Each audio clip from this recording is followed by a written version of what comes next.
This is from YouTube.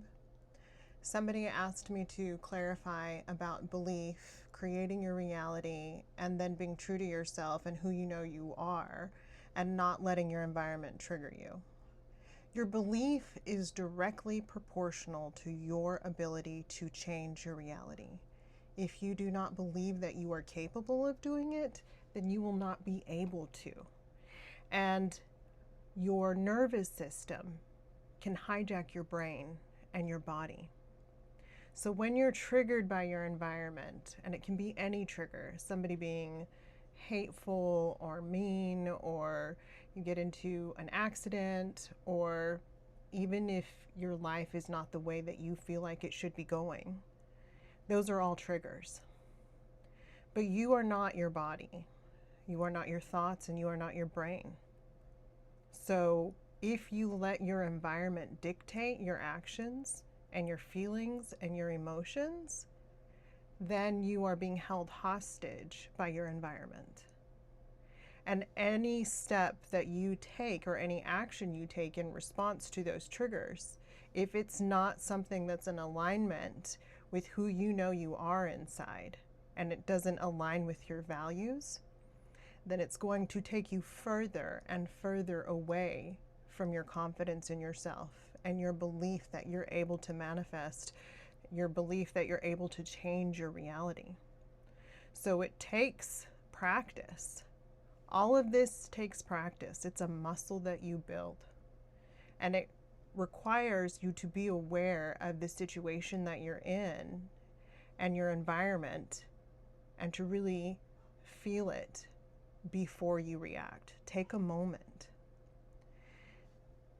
Being awakened and shifting your reality doesn't mean that your life is going to get any easier. It doesn't mean you're not going to feel everything, because you came here, we came here to feel and experience everything. So if you do not want the bad feelings, you are not going to get the good feelings. If you do not feel the bad feelings, they will get stuck in your body. And it will be a lot harder for you to control your nervous system and to take stock of what's happening and redo your reality and recreate it. In that video, I talked about your X, Y, and Z variables, and that's just an example. I use that. I use ingredients as an explanation for how you are creating your reality. And if you do not take hold of your nervous system, then when you react, you're recreating reality from past programming. So the things that have happened to you in the past will continue to recreate themselves through you if you do not take hold of your nervous system. And the way that you do take hold of your nervous system is to breathe in the moment. It sounds simple because it is. Your vagus nerve travels the length of your body. It has little nerve offshoots that go everywhere. The largest mass of nerve endings from your vagus nerve are concentrated in your gut. The vagus nerve and its endings are constantly feeding information to your brain on your environment. That's why people get gut feelings, because your nervous system knows your environment before you can process it, because it happens there first. And then it goes up to your brain, and then you make a decision or you have thoughts. So you need to breathe in the moment, and you need to breathe.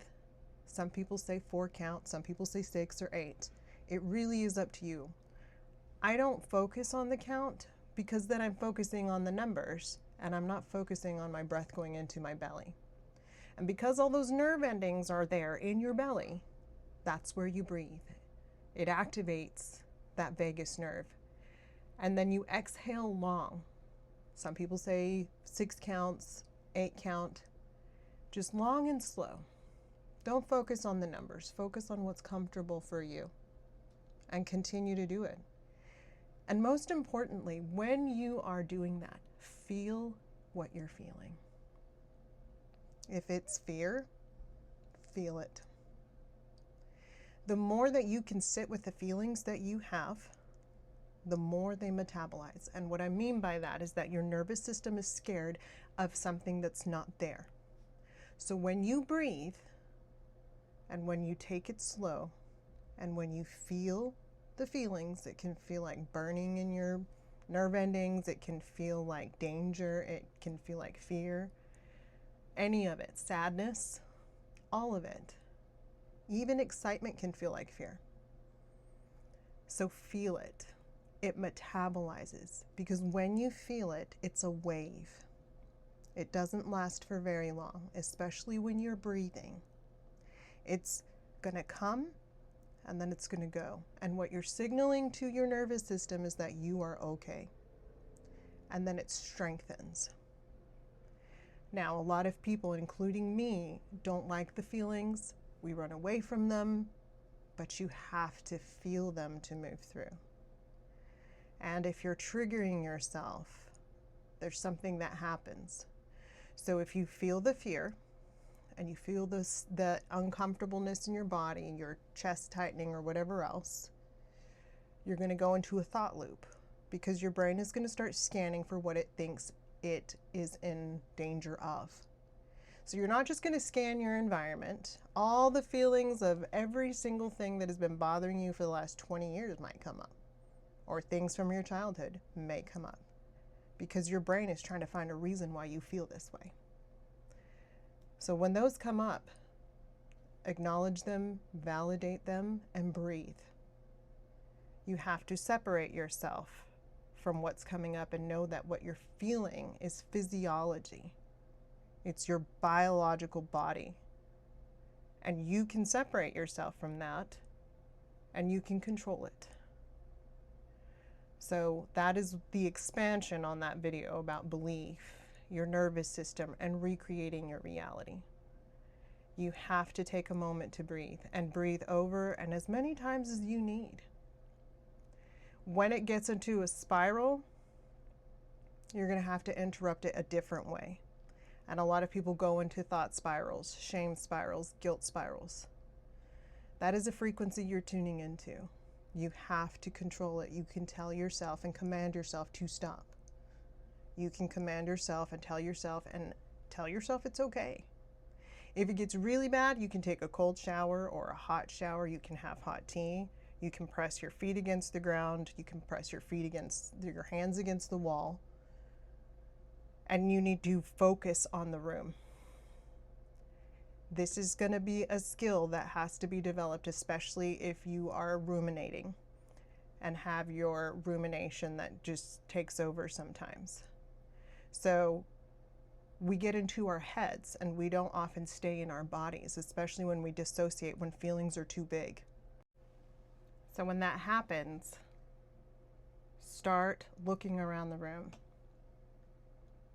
Notice the detail in things. Start naming things that you have in your room. Name 4 things you can see. Describe them. What can you smell, if anything? Start listening for what you hear, because it brings you back into the present moment. And it's a skill, so you may have to do this over and over and over again. But this is how you stay in control. And over time, it will get better and better and better. Consistency is how you win. A year and a half ago, I wouldn't have been able to do any of what I'm doing now. It takes consistency. You're gonna sweat, you're gonna feel uncomfortable, and that's okay. That's your metabolization of what's happening to you. And you can keep going. Hope this helps.